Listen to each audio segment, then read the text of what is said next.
కాకపోయినా ప్రతిపక్ష నాయకుడిగా అయినా ప్రతిపక్ష ఎమ్మెల్యేగా అయినా ఆయన మాట్లాడే అవకాశం ఉంది కాబట్టి మాట్లాడవచ్చు. కానీ దీని వెనక అనేక రకాలైన ఆరోపణలు వినపడుతున్నాయి. అదంతా మీకు తెలుసు ఆ విషయం కూడా. సో ఏదైతే సభ్యత్వం రద్దు అవుతుందనే భయంతో వచ్చాడని సొంత చెల్లి షర్మిల గారే మాట్లాడుతూ ఉన్నారు. ప్రతిపక్ష హోదాలో లేకపోయినా ప్రతిపక్ష నాయకుడిగా అసెంబ్లీలో ప్రశ్నించాల్సిన అవసరం ప్రతిపక్ష నాయకుడికి ఉంది అని చెల్లి సోదరి గారే మాట్లాడుతూ ఉన్నటువంటి అంశం. వాళ్ళే కదా అందరూ కూడా విమర్శిస్తూ ఉన్నారు. సో ఏంటి జగన్మోహన్ రెడ్డి గారు తీరుని ఏ విధంగా చూస్తారు మీరు? ఖచ్చితంగా అండి. అంటే బై మనకున్న రాజ్యాంగం చట్టాల ప్రకారం ప్రతిపక్ష హోదా రావడానికి ఎలిజిబిలిటీస్ ఉన్నాయి కాబట్టి అవి ఆ పర్సంటేజ్ ఓట్లు కానీ ఆ పర్సంటేజ్ సీట్లు లేవు కాబట్టి టెక్నికల్గా ఇవ్వడానికి అవకాశం లేదని స్పష్టంగా అర్థమవుతుంది. అయినా కూడా ప్రతిపక్ష హోదా అని ఒక స్ట్రిప్ కానీ అధికారికంగా ఒక పోస్ట్ లేకుండా మీరు అన్నట్టు మాట్లాడవచ్చు. ఏదైనా కూడా 11 మందికి ఒక లీడర్గా ప్రతిపక్ష లీడర్గాను పార్టీ లీడర్గా అసెంబ్లీ ఫ్లోర్ లీడర్గానే ఏదైనా మాట్లాడవచ్చు. మాట్లాడడానికి ప్రయత్నం చేయడం అనేది ప్రజాస్వామ్యబద్ధంగా అవమానించదగిన విషయం. కానీ ఇక్కడ ఇగోలు ఉన్నాయి. ఇక్కడే నాటి మన ముఖ్యంగా దక్షిణ భారతదేశ రాజకీయాలతో నాటి ఎంజీఆర్, కరుణానిధి, జయలలిత వీళ్ళ నుంచి నిన్న చూస్తుంటే ఎన్టీ రామారావు గారిని చూస్తుంటే ఎన్టీ రామారావు గారు అవమానం జరిగిన తర్వాత కూడా అట్లా నుంచి చూస్తుంటే నిన్న చంద్రబాబు నాయుడు కూడా జరిగిన అవమానం వీళ్ళు ప్రజాస్వామ్యం దేవాలయంగా భావించేటువంటి అసెంబ్లీలని బైకాట్ చేస్తూ మళ్ళీ వీళ్ళు ఎదుటివారిని మాత్రం సూత్రాలు నేత్రాలు అడగడం అనేది హేతుబద్ధంగా లేదని నా ఉద్దేశం. ఓకే, అంటే తను చేసినప్పుడు శృంగారం అయిపోయి ఎదుటివారు చేస్తారు, వ్యభిచారం అవుతుంది. అది తప్పు పద్ధతి. ముఖ్యంగా ప్రజల దేవాలయంగా భావించవలసిన ఈ నాయకులు దాన్ని అప్రతిష్టపాలు చేస్తున్నారు. దురదృష్టవశాత్తు దీంట్లో స్పీకర్ పదవిని కూడా లాక్కోవాలి రావాల్సిన పరిస్థితులు వస్తున్నాయి. ఎందుకంటే తాను స్వతంత్రంగా పనిచేయాలన్నా చేయలేని పరిస్థితులు ఈ రాజకీయ వ్యవస్థలు కలిగించాయి. ఇంతకన్నా లోతుగా మనం అసెంబ్లీ స్పీకర్ గురించి మాట్లాడే ధర్మం కాదు. అంటే ఇక్కడ ఏం జరుగుతుందంటే టెక్నికాలిటీస్ ఉంటాయి అండ్ మోరల్ వాల్యూస్ ఉంటాయి. ఇవి ఈ రెండింటి మీద సమతుల్యం జరగాలంటే ఇద్దరు కూడా ప్రతిపక్షం పాలన పక్షం ఇద్దరు కూడా ప్రజల వైపు నుంచో ప్రజల కోణం నుంచి మాట్లాడుతూనో పోరాడుతూనో ఆరాటపడుతూనో బాగుండేది.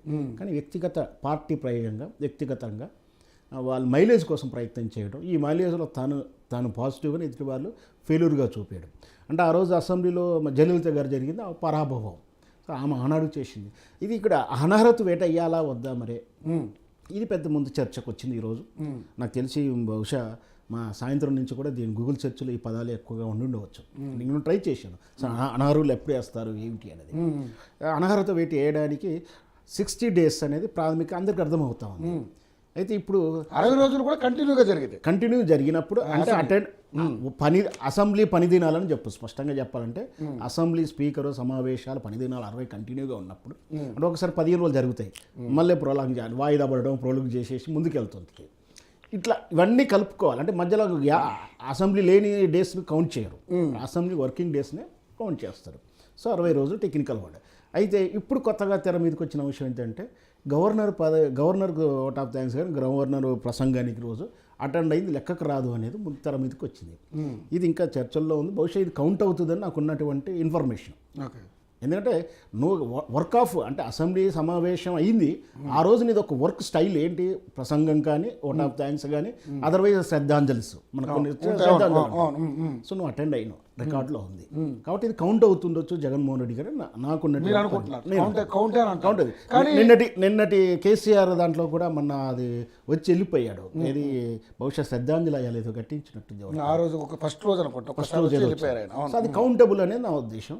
అంటే ఇంకా పూర్తి కూడా తెలుసుకోవాల్సి ఉంది కానీ ఇంతవరకు అవుతుంది. ఇవి కాకుండా ఏంటంటే అంటే అటెండెన్స్ ప్రకారం చూస్తే ఈ విధంగా ఉంది. మిగతా అయితే ముఖ్యంగా ఏదన్నా అనుకోకుండా లేదా అన్అఫీషియల్గా గవర్నమెంట్ హోదాలో లాభాలు పొందే పదవుల్లో ఉన్నట్టు పోస్టులు అంటే జాబులు కానీ అట్లాంటివి ఉంటాయి.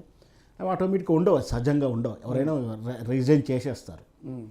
తర్వాత మానసిక స్థితి అంటే ఒక మెంటాలిటీ దెబ్బతిన్నప్పుడు ఇస్తుండవు, ఇవి నేను అనర్హుడు అని వెయ్యొచ్చు. అంటే ఈ ప్రకారం చూసినా జగన్మోహన్ రెడ్డికి ఛాయిస్ లేదు, దివాలా తీసి మళ్ళీ ముఖ్యంగా ప్రభుత్వ బ్యాంకులకు ఉన్నప్పుడు అనర్హత వెయిట్ వేయచ్చు. తర్వాత ఇతర దేశాల పౌరసత్వం తీసుకొనడం కానీ కొత్తగా రావడం కానీ ఉన్నాయి దాచిపెట్టడం మనము చెన్నమనేని గారి విషయంలో ఈ సందర్భాలు తప్పించి ఇంకొకటి ఈ అటెండెన్స్ విషయంలో ఉంది. ఈ అటెండెన్స్ క్లియర్గా ఉంది. ఖచ్చితంగా 60 రోజులు ఉండాల్సిందే. ఈ 60 రోజులు అనేది గవర్నర్ కూడా కౌంట్ వస్తుంది. ఇప్పుడు ఒకవేళ వీళ్ళు లేవనెత్తారు కాబట్టి రేపు మాకు మళ్ళీ ఒకసారి వచ్చి అటెండ్ అయ్యి వెళ్ళిపోతుండవచ్చు. కానీ ప్రజల సమస్యను రిప్రజెంట్ చేసి ఉంటే బాగుంటుంది. ఇక్కడ తెలంగాణలో కేసీఆర్ అయినా సరే ఆంధ్రప్రదేశ్లో ఉన్న ఇతనైనా సరే అంటే జగన్మోహన్ రెడ్డి గారైనా సరే నిన్నటి పీరియడ్లో చంద్రబాబు నాయుడు కూడా వెళ్ళాలి. బహుశా నాకు తెలిసినంత వరకు ఆయన కూడా ఛాలెంజ్ చేసి మళ్ళీ ముఖ్యమంత్రిగానే వస్తా అని చెప్పి వెళ్ళిపోయారు. అది లాస్ట్లో జరిగింది.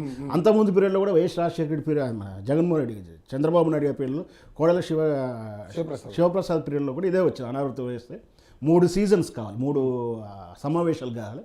రెండో సమావేశం తర్వాత మూడో సమావేశం పార్లమెంట్ సమస్య వచ్చింది, కానీ ఆ లీగాలిటీ సమస్య ఎస్కేప్ అయిపోయింది. అప్పుడు కూడా ఇదే సమస్య అంటే అప్పుడు కొడల శివప్రసాద్ గారు ఒక రూల్ ఇచ్చారు అప్పుడు.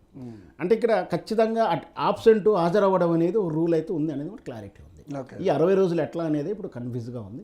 ఏదైనా సరే వీళ్ళు వచ్చి ఒక రేపు వస్తాడు మాట, కాదంటే ఈ రోజు ఎట్లా వచ్చాడు మళ్ళీ వస్తాడు, దాని పెద్ద విషయం కాదు. ఒకవేళ తను ఉండాలి అనుకున్నప్పుడు ఉంటే కూడా బాయ్కాట్ చేసి వెళ్ళడం అనేది కదా అంశం ఇక్కడ.